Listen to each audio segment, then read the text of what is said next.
Good evening.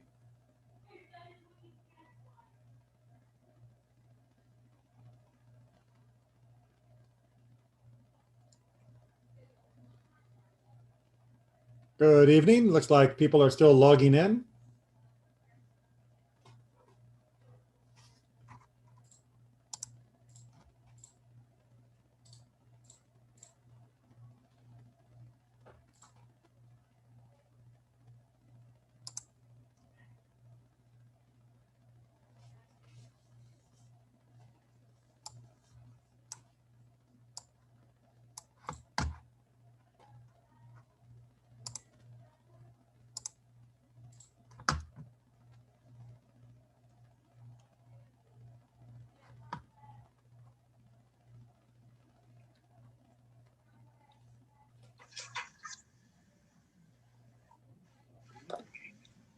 Good evening or afternoon, depending upon your time zone.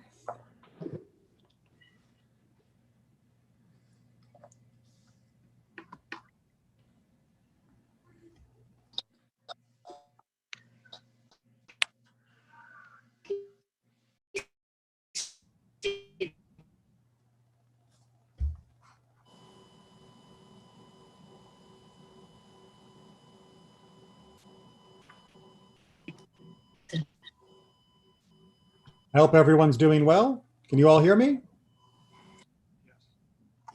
All right. Yes. Good. We'll just give it another minute. I do have a 7 o'clock meeting, so I want to make sure we can get all the material done in between 6 and 7. So we're not going to wait quite so long to start up, but since we're just starting up again after all the Yamim Noraim, the high holidays, I want to give people just a little bit of time to log in too. And usually we are continuing our 5780 cycle, even though it's now the year 5781. That's because there are a couple of lessons that I didn't get to do because of, well, various issues during the last year.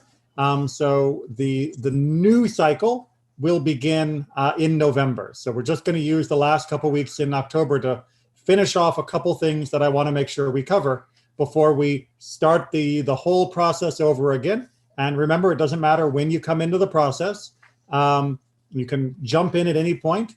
But we're going to be doing the first lessons again for those of you who were here last year at this time. And for those of you who weren't here, these first lessons will be brand new to you.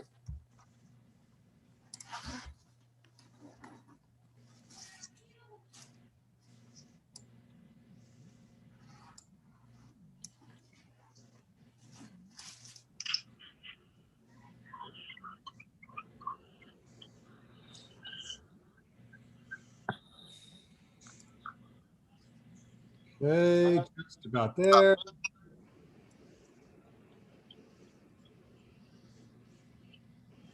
Just checking to make sure no one else is in the waiting room.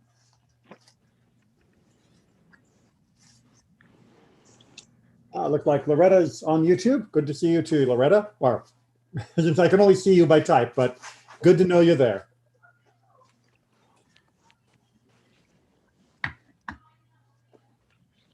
All right, let's go ahead and get things moving. Tonight, we have a difficult topic, but one that our faith has talked about for a very long time. That is the issue of hatred and the issue of rebuke. Rebuke is a very fancy English word that we hardly ever use anymore, except when translating biblical and rabbinical documents. Rebuke, however, is an important English word. In English, you might think of this as being criticism, but criticism has such a very negative feel to it in the modern language. Criticism is supposed to, and rebuke is supposed to be, a drawing of someone's attention to a problem, to an issue, to something that they have done, with the aim of having it be corrected. Right? It is not a complaint. It is not an accusation. It is meant to highlight a problem, or at least what you feel might be a problem, so that it can be remedied and improved. Unfortunately, we don't do a lot of rebuke anymore. Instead, we simply hate people that do things we don't like. Now, that's not really a new phenomenon, as we're going to find out. Indeed, this balance between how do we criticize, when do we criticize, and what our attitude is towards people when we do or don't criticize is something that Judaism has been wrestling with for a very long time. So that is sort of laying out our general view, and we are going to get things moving.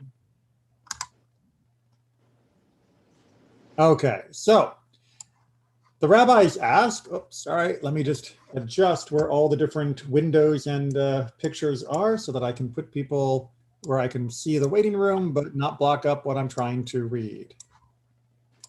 All right.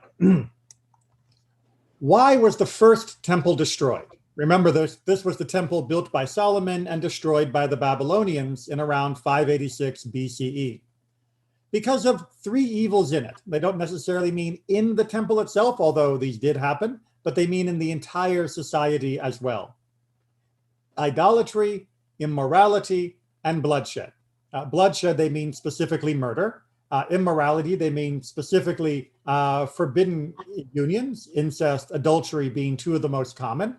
And idolatry being, of course, the worshiping of idols. God warned about all of these through all of the prophets leading up, and nevertheless, we neglected the warning, so the temple was destroyed. But why was the second temple destroyed? Seeing that during the time it stood, people occupied themselves with Torah, with the observance of mitzvot, and with the practice of tzedakah, of giving to those in need. Right? We have a very clear rabbinic record and even a clear archaeological record that the people who lived during the time of the Second Temple had pretty much done away with idolatry. And yes, there was still sexual immorality, but it was far fewer cases than there had been before. And even murder seemed to be, on the whole, in a decline. But people were also studying Torah more than ever. People were observing the mitzvot more than ever. And people were doing tzedakah, were helping those in need more than ever. That does not seem like the same situation. So why was the temple destroyed? Because during the time it stood, baseless hatred, sinat chinam, prevailed. This is to teach you that sinat chinam, this baseless hatred, is deemed as grave as all the three sins of idolatry, immorality, and bloodshed together. Right? So this idea is that you may think that hating someone, being antagonized in your heart about them, is just a personal, emotional thing. But the rabbis are drawing our attention that to allow that type of hate to continue over and over and over again is as corrosive and destructive to a society as people wantonly committing in bloodshed, immorality, and idolatry. So the Second Temple may have had more good deeds happening, but the hatred was even more severe between the different groups that lived at that time. And this is something we see corroborated in all of the rabbinic literature, but also within the writings of Josephus, who lived during this time, as well as the writings of the Romans, who lived during this time. That the Jewish civil war that was brewing was really what weakened us and brought us down. So that means we need tochacha. We need rebuke. Tochacha is the Hebrew word for this rebuke or reprove, which is another way of saying to point out someone else's mistakes in order to have them be fixed. And we know from the book of Leviticus, from Vayikra, that these are things that we need to deal with. It says explicitly, putting these two together, you shall not hate your kinsfolk in your heart, reprove your kinsmen, but incur no guilt because of them. So on the surface, what we call the Peshat analysis, this is telling us that the opposite of hating someone in our heart is not letting them do whatever they want. The opposite of hating someone in our heart is actually trying to help them be better by pointing out their mistakes, by helping them to fix those mistakes. And those are meant to go together, right? It is actually easier to not speak to somebody that you are angry with and to continue to hate them in your heart than it is to let go of that hate while trying to help them be better. And that's why Leviticus is asking us to live on this higher standard.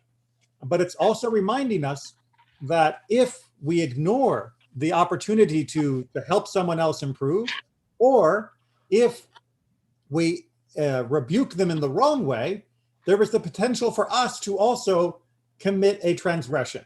That's what it means by don't commit any guilt because of them, either by keeping silent or by speaking incorrectly. So rebuke, tochacha, is not just telling everybody when they're wrong. There are ways to do it so that you do not increase hatred, do not increase anger, and have a better chance of success. So throughout, I'll be continuing to use the word rebuke and tochacha. In your own mind, if you want to use the word criticism, that's fine. But these are the terms that we'll be focusing on. So how do we actually do this, right? Well, the 4 actions of Moses, our leader, inform us of his greatness of spirit, right? We can see from him this greatness of spirit. Full of divine courage, distinguished, who could not bear to see persecution and oppression, and who did all he could to save and redeem others. Right? This is what he was like. How do we know this? When he was in the royal palace, raised as a child, Moses went to see with his own eyes the situation of our brothers, the house of Israel. Right? It says very, very clearly in the Torah that Moses leaves the palace to go out and see what's going on. And his beating, the Egyptian who beat one of our fellow Hebrews, right? And he had to do what he could to save the slave that was being beaten to death. And so he was willing to take his own action to help. And his rebuke to the evil Hebrew who beat his fellow man. Later on, just after that incident, he steps in to stop a fight between 2 Israelites. And one of the Israelites, who's not a very nice one, complains. Who are you? Are you going to judge me the way you judge that Egyptian? Are you going to kill me like you killed the Egyptian? To which Moses, of course, becomes afraid that now that this is public knowledge, that Pharaoh will attack him. And so he runs off. But even when he runs off, he ends up at the well where he meets his future wife and the daughters of Jethro, of Yitro. And he saves the 7 daughters of Midianite from the hands of shepherds and robbers. So we see his personality is such that he is willing to go out and see the situation. He is willing to take action. He is willing to rebuke those who are wrong. And he is willing to help those even with whom he has no connection. And from this must every person of wide heart and Holy Spirit learn to take a stand and save their brothers and sisters from the hand of those who exploit them, especially in those places where our brothers and sisters are oppressed and tormented by those of no covenant. Oh, someone trying to get back in through the waiting room. Okay, hopefully that works. So Moses sets the bar pretty high, but we should all be at least working to try and emulate that. Right, so how do we do this? Well, we again look to Mishnah Torah, to Rambam, to give us some guidance. If one sees that someone sinned or walks in a way that is not good, it is their duty to bring them back to the right path and point out that he or she is wronging him or herself by this evil course. As it is said, you shall surely rebuke your neighbor. Our text from the book of Leviticus 19. One who rebukes another, whether for offenses against the one who rebukes him or herself, or for sins against God, meaning whether they did something wrong against you, another person, or just between them and God, when you do this, you should administer the rebuke in private. Speak to the offender gently and tenderly, and point out that the rebuke is offered for the wrongdoer's own good, to secure for the other life in the world to come. This is the simple way of saying it's hard, right? First step is pretty simple. If somebody has done something wrong, you should take them aside to talk to them. If you try to explain their mistake in public, you are only going to embarrass them, and you are only going to cause them to dig in and defend themselves rather than be open to hearing the criticism. Speaking gently and tenderly, of course, is also there to remind the person that you are doing this as a friend, as somebody who wants to help, and you are not doing it out of anger. You are not doing it out of passion, but are doing it out of caring. And similarly, you're not trying to get anything from this. You're just doing it for their benefit. If the person accepts the rebuke, woohoo, well and good, right? You say, man, you were really being very insulting to me back there. And the person says, yeah, I know, I'm sorry, I've had a bad day, I really shouldn't have. Good, right? Job done. You pointed it out, they accept it, new path, we're okay. If not, the person should be rebuked a second and a third time. And so one is bound to continue the admonitions, the explanations, until the sinner assaults the admonisher and says, I refuse to listen. Basically, as long as there's a chance the person is still listening, even though they haven't taken it to heart and changed, you should still talk. But if they begin to attack you, and if they begin to say, I'm not going to listen to you, then you have fulfilled your duty to try and help them be back on the right path. And at this point, they are able to go on their own, and you are no longer obligated to continue at this moment. Whoever is in a position to prevent wrongdoing and does not do so is responsible for the iniquity of all the wrongdoers whom that person might have restrained. You are responsible if you have the ability to protest and you choose not to, and those whom you should have protested commit a transgression, whether it be against people or God. You are culpable. You are responsible for their behavior. They were looking for a teacher. They needed a teacher. You had the chance to be a teacher, and you chose to let them walk in ignorance.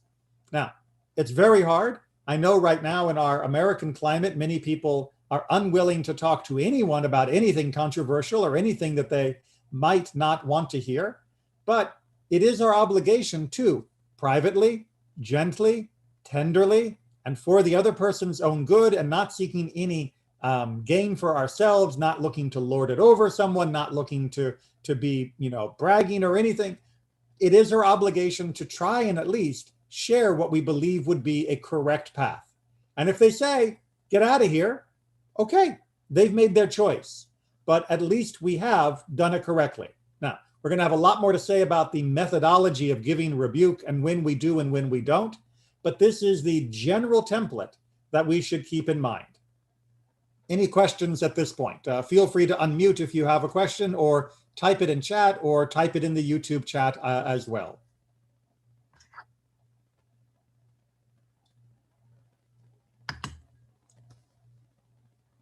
Okay.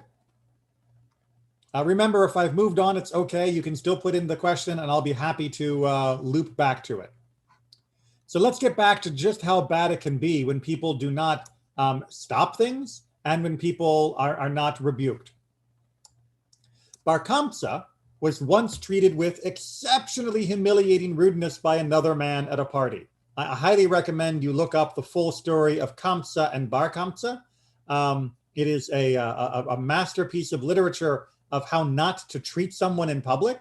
But for tonight, suffice to say, he was humiliated by the host, and he went away in complete shame. He thought to himself, Bar Kamsa, since the sages were sitting there, meaning at the party, and did not stop it, I will go and inform against them to the Romans. Right? So it wasn't like the sages were the ones who were doing the insulting. It wasn't like they were the ones humiliating him, but they sat there, these rabbis sat there while the host was humiliating him and did not object. They did not rebuke the host. They did not say, hey, look, you guys, I know you don't get on, but this is not a way to behave, especially not in public. So he decided that he wouldn't punish the host, who he expected would behave badly, but he would punish the rabbis, the sages, and do so by telling a lie against them to the Romans, who were in control of the country at the time. This was the pebble that began the avalanche that leads to the destruction of the Second Temple. When he told the Romans that the people were rebelling against the empire, they asked for proof. Since he claimed they didn't offer up the sacrifices sent on behalf of the Romans, he told them to put this to the test. So they sent with him a fine calf. On the way, he made a blemish on its upper lip, which is a place where we consider it a problem for the altar, but the Romans did not.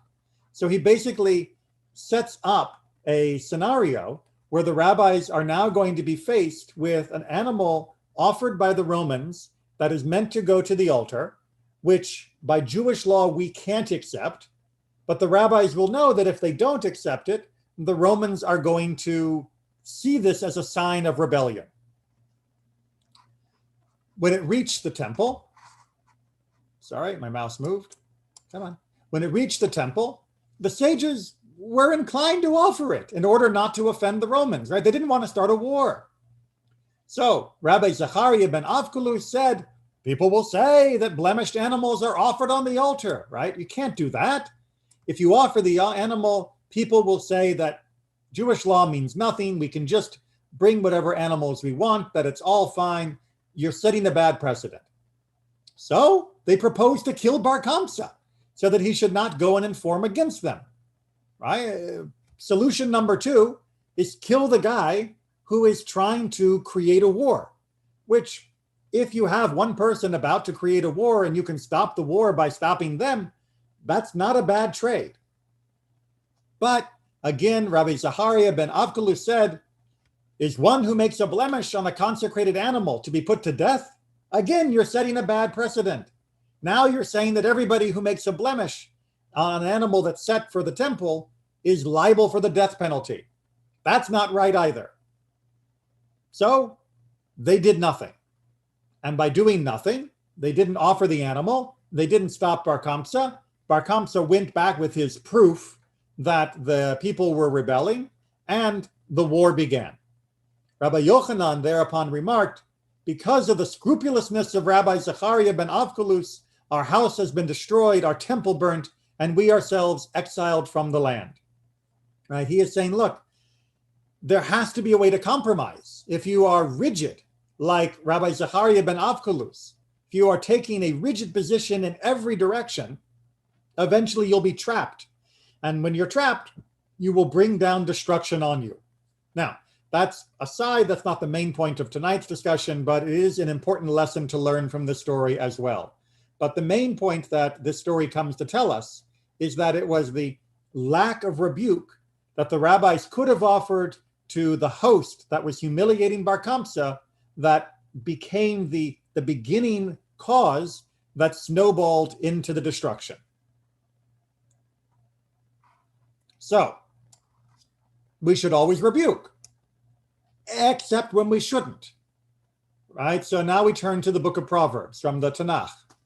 To correct a scoffer or rebuke a wicked person for their blemish is to call down abuse on oneself.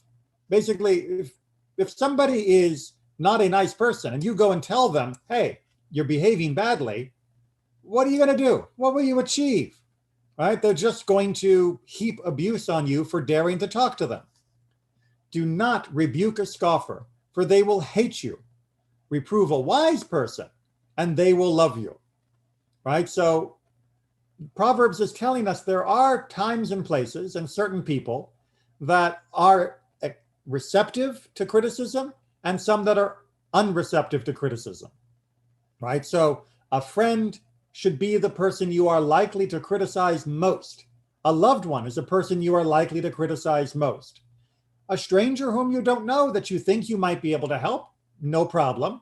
But somebody that you know is a bad person, that is a terrible person, that is constantly rejecting all types of morality and wisdom, then you don't have much of a chance. Instruct a wise person and they will grow wiser. Teach a righteous person and they will gain in learning. Rebuke is meant to be teaching. And sometimes there are people that are not yet ready to hear that lesson. And so we have to try and do our best with everyone that we can, but also recognize some people are not going to be able to listen, at least not to me. not to us right now. Maybe there is somebody that can do it more successfully, but sometimes you're not the right person to deliver the message. And that is very important and very humbling to remember, that if you see a mistake being made, if you see a problem, you may not be the right person to help fix that problem. And that means that you can either find someone else that could help, or sometimes you may have to wait until a better situation presents itself to be able to move things and make them better. How much do I need to really rebuke? Well, as we talked about before, how do we know that if a person has rebuked a neighbor 4 and 5 times without success, that a person should continue to rebuke? Because it says, you shall surely rebuke the other. It is an intensifier. One might then infer that the reproof should be carried so far as to change a person's face with shame, right? To make the blood drain from their face, or make their face fiery red, or to make them blushed, right? You might think that that's how far you need to rebuke them. But it says, not bring guilt upon the other, right? You are not supposed to embarrass or anger a person with your rebuke, only help. Rabbi Tarfon says, basically acknowledging the difficulty, in this generation, there is no one capable of rebuking, right? Even in the days of some of the greatest rabbis who have ever lived, no one was quite capable of being able to successfully give tochacha, to give this rebuke, without it going wrong, without the other person being upset. That people were not able to do it with the proper attitude and approach. Rabbi Elazar ben Azariah flips it and says, in this generation, there was no one capable of receiving rebuke. Maybe some people would be okay at giving, but some people, indeed maybe every one of us, including himself, is unwilling to even hear it. And, how welcoming are we to those that would offer up criticism or helpful, insights into the mistakes that we're making? Oftentimes we shut down that type of conversation with an angry glare or angry words. Rabbi Akiva said, in this generation, there was no one who knows how rebuke ought to be worded, saying that there should be, even when people are thin-skinned and quick to take offense, there should be a way to find the right words, the right way to into the heart. But it's not always possible. But the real thing that we're learning from this is that we should focus on ourselves first. If you want to know how to give rebuke to someone else, learn how to take it yourself. And for that, we need to just remember the teaching of Pirkei Avot. Ben Zoma said, who is one that is wise? One who learns from every person. As it is said, from all my teachers have I gained understanding. Meaning that all can be my teacher. Even if I think the person is being rude, even if I think the person has no business talking to me about this, even if I don't like the words they're choosing, if I am going to be a better person, I should listen to what they are saying and listen to it patiently and decide whether there may be any kernel of truth or any insight in it that would allow me to grow as a person.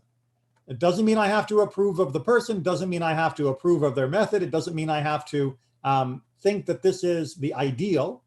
But if you can put your mind in a state where anything that is being said to you is potential material from which you can learn, it makes it much easier to deal with the inappropriate rudeness that people give, and especially the correct criticism that is the most valuable thing you can possibly get. Right? Good and honest criticism that can really help is something that is rare and far between, and sometimes we miss it when it is right there in front of us. Right? As it says again now in the Talmud, Rabbi Yehuda HaNasi said, a person should love rebuke, since as long as there is rebuke in the world, ease of mind comes to the world, good and blessing come to the world, and evil departs from it. As it says from Proverbs again, to those who rebuke find favor, and a good blessing falls upon them. Right? That we should want criticism. And in fact, the world needs it. I've often joked that as Jews, we are natural born complainers, but it's not exactly complaining. We just have a long tradition of believing that if something is wrong, we should tell it. We should point it out. We should speak truth when there is a mistake, gently, tenderly, privately, without embarrassment, without shame, all the things that we need to do to make sure it's heard. But imagine if no one ever pointed out any of the mistakes happening in the world, right? The world would become chaos. Imagine if you never had any additional guidance or insights into things you might be doing inadvertently, things you were doing without realizing they were mistakes. That is something that can be fixed with just a gentle word if you are willing to hear it. Of course, that means that this all needs to be done with love. And yes, I'm saying criticism is a loving act. Rabbi Yossi ben Chanina said a love without reproof, a love without criticism, without rebuke is no love. Right? I've heard people say, oh, being in love means never having to say you're sorry. No, that's wrong. Right? Being in love means you are willing to say sorry when the other person whom you have hurt tells you what was wrong. And now you know that you made a mistake and you can fix it. Right? Love is a constant dance of adjusting to each other, a constant ballet of seeing where the other person is and what you are doing to make sure you don't step on feet, and to make sure instead that you are able to continue the dance better and better and better with your partner. And that means you have to be willing to listen to criticism. And that means, of course, you also have to be willing to give criticism. Reish Lakish said, reproof, rebuke, tochacha leads to peace. A peace where there has been no reproof is no peace. I'm sure you have probably encountered, either in your personal life or in the life of friends or family, people that are in a relationship, whether it be friends or whether it be couples or whether siblings or parents and children, where there is a quiet in the relationship. Nobody wants to talk about the problem that exists, and it looks peaceful. It looks like there is, no fighting, no arguing, but that's not peace, right? That's just an armistice. That's just a ceasefire for the moment as the pressure continues to build before it will explode and consume everybody. Instead, you need to release that pressure by talking about the problem. That needs to be part of your relationships. Because if it's not, then your relationship is not firmly grounded. It doesn't mean you have to nitpick. It doesn't mean you have to look for things to complain about. It doesn't mean that you have to listen to every criticism and accept it immediately without any defense of yourself if the criticism is illegitimate. But it does mean that you should expect, at least occasionally, in every healthy relationship, different members to point out problems and to point out mistakes and to then work on finding a solution. So how do we actually choose to rebuke? How do we, who gets to do this? As I said earlier on, the rabbis sometimes wondered whether anyone could do this successfully. Well, this time taken from Rabbi Nachman, one of the Hasidic teachers of the 1800s. Rebuke is a great thing, and it is incumbent. It's the responsibility of each Jew to rebuke his friend when he sees him acting in a way that is not allowed. As it says, again from our Torah verse, you shall surely rebuke your neighbor. Even so, not everyone is able to rebuke. As Rabbi Akiva said, we talked about, I would be surprised if there is a person in our generation who is able to rebuke. And if Rabbi Akiva said this about his generation, all the more so today. Because when one rebukes who is not able to rebuke, then one will not be able to receive the rebuke, and it will cause a putrid smell in the souls that hear it. Right? If you rebuke a person, if you criticize them from a point where you are standing in judgment of them, in anger with them, in hatred of them, you shouldn't be surprised that that's how they take it, and they don't see it as constructive criticism. So there is a very important caution to how we do this. right? As it says again in Mesilat Yesharim, very often a man will undertake to rebuke sinners in such a place or at such a time that he will cause them to go even further in their wickedness and to add to their sins by desecrating the name of God. In such cases, silent alone constitutes saintliness. As our sages of blessed memory have said, just as it is a mitzvah to say what will be listened to, so it is a mitzvah not to say what will not be listened to. Now, if you are confused, and if you are saying, well, wait a minute, this does not seem to be clear. I'm not getting a perfect view of what I should or shouldn't do at different times. You're right. There is no one-size-fits-all rule for all of this, right? Walking up to every stranger in the street and shouting at them is never a good thing. Ignoring every possible problem, no matter how bad and terrible it is never a good thing. But the entire range of human experiences in between is going to be very context dependent. And you cannot come up with a one-size-fits-all solution, right? Anyone who thinks that good religious instruction can be reduced to a pamphlet or even a 45-minute discussion is simply fooling themselves and fooling those that are learning from them. This is incredibly complicated and something that has to be done bit by bit, piece by piece, to have this work out. Because there is the very real danger, as we just saw, of driving people further away from the right path. We see this even among kings. This is from the book of Samuel and the story of Saul, the king before David, and his son Jonathan, who he was convinced was conspiring with David to take away the throne. Saul flew into a rage against his son, Jonathan. You son of a perverse, rebellious woman. Basically, you can imagine a modern English swear. I know that you side with David to your own shame and the shame of your mother's nakedness. For as long as David lives, neither you nor your kingdom will be secure. Now then, have him brought to me because he is marked for death, right? Saul is not behaving rationally. But Jonathan spoke up, right? He is giving rebuke to his father and said to his father, why should he be put to death? What has he done? At that, Shaul threw his spear at Jonathan to strike him down. And Jonathan realized that his father Shaul was determined to kill David. Jonathan rose from the table angry. He did not eat any food that second day of the month because he was so sad about David and because his father had humiliated him. So here we see two people that are both having trouble with rebuke. Shaul, obviously, having major anger issues with his son and coming to the point of almost killing him. But Jonathan also not recognizing that now at the middle of this feast was not the best time to contradict his father and confront him over this.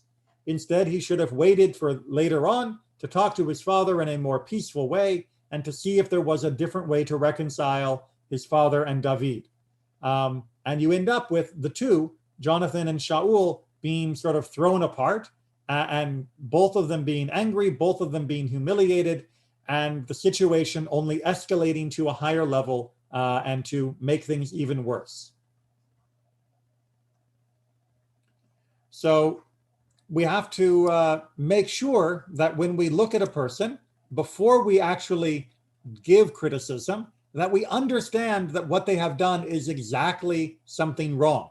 Because it is very easy to jump to conclusions. And there's a very famous story, which we're not 100% sure if it's exactly true, about Rambam.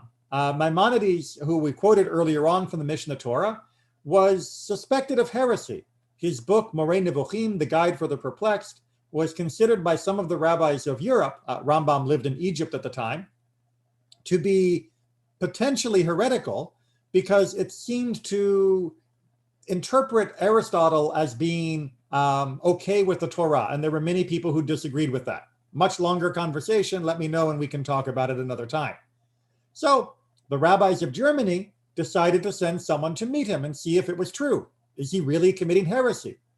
Rabbi Meir comes and visits with Rambam, and as everything is being done, he gets a little confused.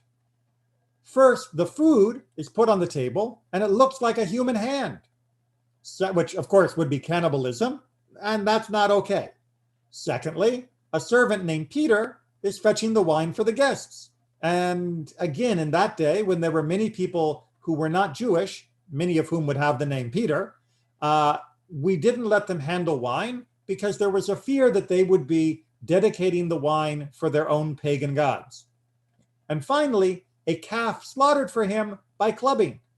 And that's not the way that we slaughter animals, right? Shechita involves a quick slice across the throat.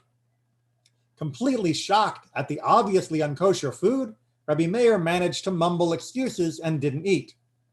Later, Rambam asked him what he thought. When Rabbi Meir couldn't speak, Rambam explained.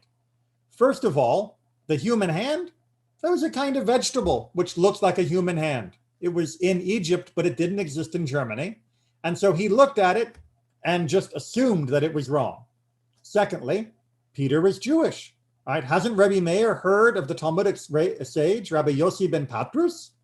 Right? Just because the guy's name sounds like it's not Jewish, that doesn't make him not Jewish. How about if we maybe assume the best interpretation rather than the worst? Thirdly, the calf was removed from the womb of a pregnant cow that was slaughtered according to halakha. Now, this is a little bit more technical, but basically if the mother is slaughtered while the baby is still inside, the baby is considered to have been slaughtered as well, even if it's still alive. So we won't go into that right now, unless you want to become a butcher, then we can talk about it later. Having learned this great lesson, Rabbi Meir returned to Germany and reported that Rambam is no heretic, right? He is still living a Jewish life, and he knows things that perhaps we do not. Perhaps there are things that we should give him the benefit of the doubt on. Rabbi Meir said, to judge another without all the facts makes one worthy of flogging, right? We are obligated, as it says in Pirkei Avot, to judge each person on the side of merit, bekaf zahut. It's like if you imagine a scale, and on this side you have all the negative stuff, and on this side you have all the positive, and it looks like it's about even. Assume that you have misjudged the positive, and that actually there is more positive than negative. Now, if it's 100% clear the guy is a homicidal maniac and murdering people, you don't have to say maybe he's got a great reason for running around doing that. But if there's any room at all for a positive interpretation, then you should begin with that until you have evidence or explanation that shows that indeed this is wrong.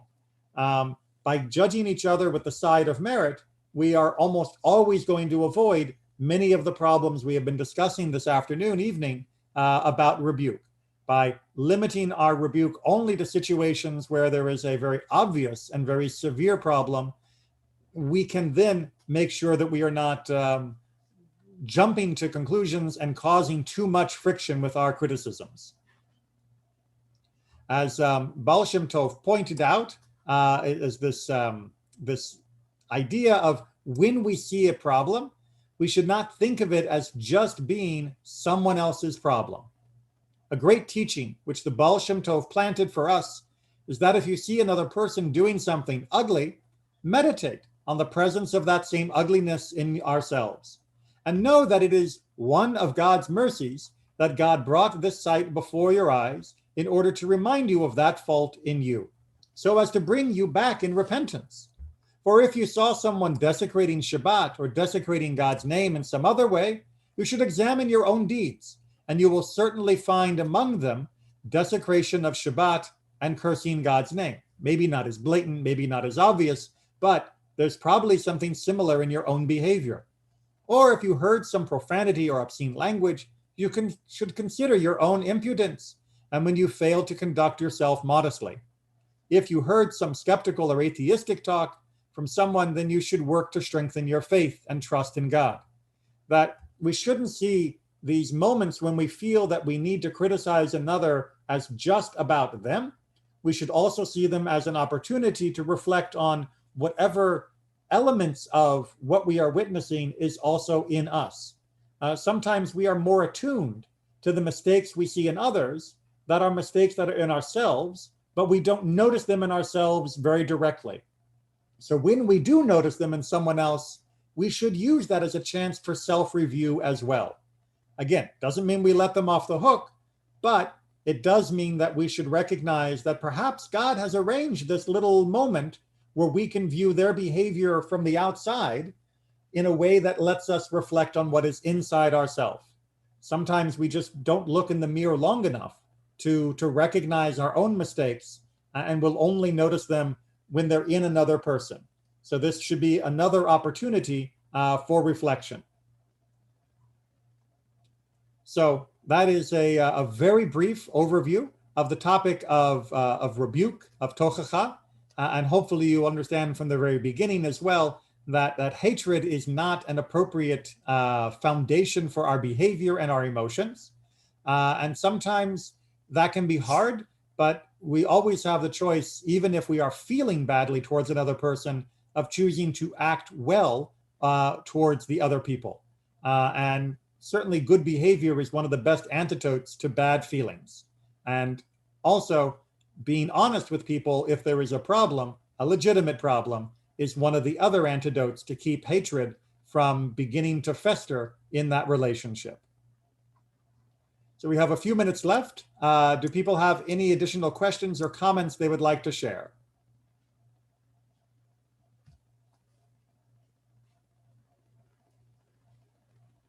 All right then. So we will meet again next week, same time, Thursday at 6 o'clock. And like I said, but if you came in late, you may have missed it. We are finishing up the set of courses for last year, the last Jewish year. And that will take us through the end of October. And then we will be doing the full new beginning back to class number 1 when we get to November. So please stay along. It's okay to finish these last ones, although some of the courses are a little bit in order. I try to make each of the different lessons self-sufficient as best as possible so that you can come in and join at any point in the cycle. But for now, have a good night, stay well, be well, and treat each other well as well. Good night. Good night. Good night. Good evening.